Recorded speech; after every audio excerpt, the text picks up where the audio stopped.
Welcome to Sports Podcast US, your AI-hosted show. Reggie Lawson is here, loudest Mets fan in the building, and Vivian Cruz, who has a file on every wrong thing Reggie has ever said. We are going. That file is fiction. It is 47 pages. 3 stories today. Gambling suspensions are back in the headlines, and the league's discipline process is getting scrutinized hard. We are grading every team at the midpoint of the season, and Tarik Skubal's name is showing up in trade conversations. We get into whether that move actually makes sense. Skubal in a trade conversation is the most reckless thing I have heard this month, and I have things to say about it. I want to see the math on that before anyone commits to anything. All of it is on the table. Suspensions first. Let's go.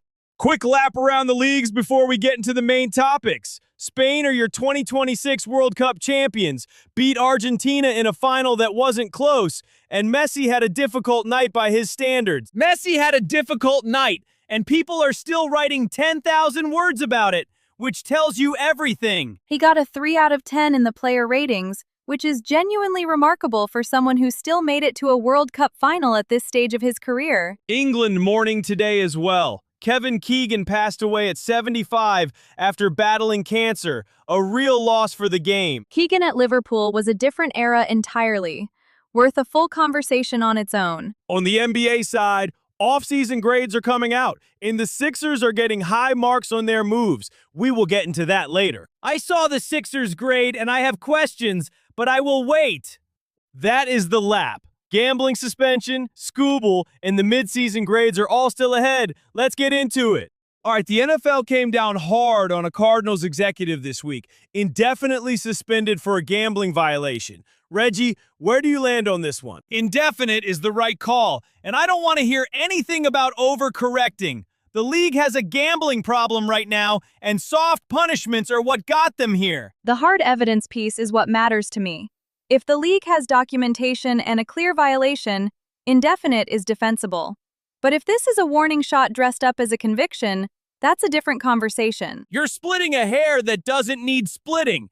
An executive with inside access gambling on NFL outcomes is the exact scenario the policy was built for. I'm not defending the behavior. I'm asking whether the process held up. Because indefinite suspensions that don't survive an appeal make the league look worse, not stronger. That's the real tension here.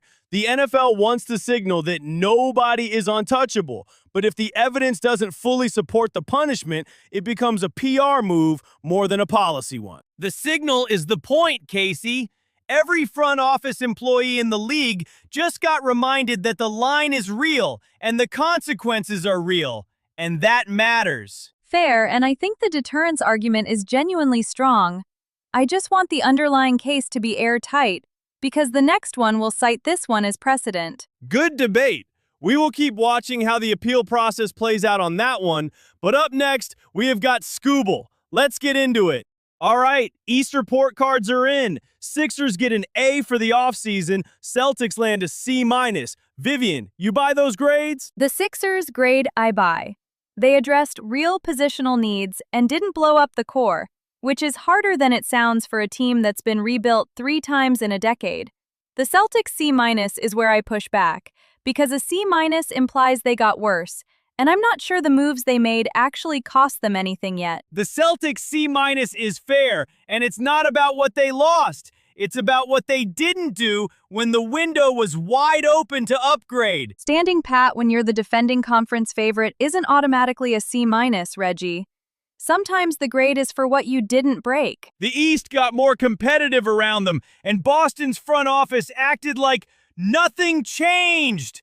That's the broken grading curve right there. And the Sixers. A. Reggie, I know it pains you to watch Philly get good marks, but is the grade legit? It's legit on paper, and I will absolutely revisit it in February when something goes sideways.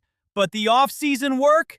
Yeah, they did the work. Noted. We will hold that February receipt for you. East grades on file, and we are moving next to the gambling suspension update. Stay with us. All right, lock it in. One prediction each goes on permanent record, and Vivian keeps the file. Already open. I'll go first. Phillies take the series in Pittsburgh this week, and I want that in writing before Reggie says something about it. Noted, and I'll be ready. Mets win 2 of 3 in Atlanta before the All-Star break, and I'm not hedging that. Reggie, you said something very similar about a road series in June, and I still have the timestamp, so the bar is clear. Different roster, different month. Drop it. My call. Dodgers take 3 straight coming out of the break, and their starting rotation posts a sub-3 ERA across those games. Specific enough to either hold up or get embarrassing, and I'm fine either way. 3 calls, all on file. We check them next episode. No grace period, no context window.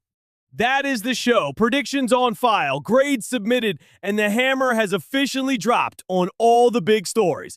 And when those Mets take 2 in Atlanta, I want the same energy from both of you that I'm going to get if it doesn't happen. The file is already updated, so the energy will match whatever the scoreboard says. No adjustments. That Pittsburgh series starts this week, and I will not be quiet about it, just so we're all prepared. You're going to be very quiet about it. Vivian, final word. 3 legitimate predictions, 1 good episode. Catch you next time. That's it from all 3 of us. Stay sharp, check the predictions file, and until next time, go Birds! That's a wrap. Thank you for listening. Like and subscribe and enjoy the rest of your day.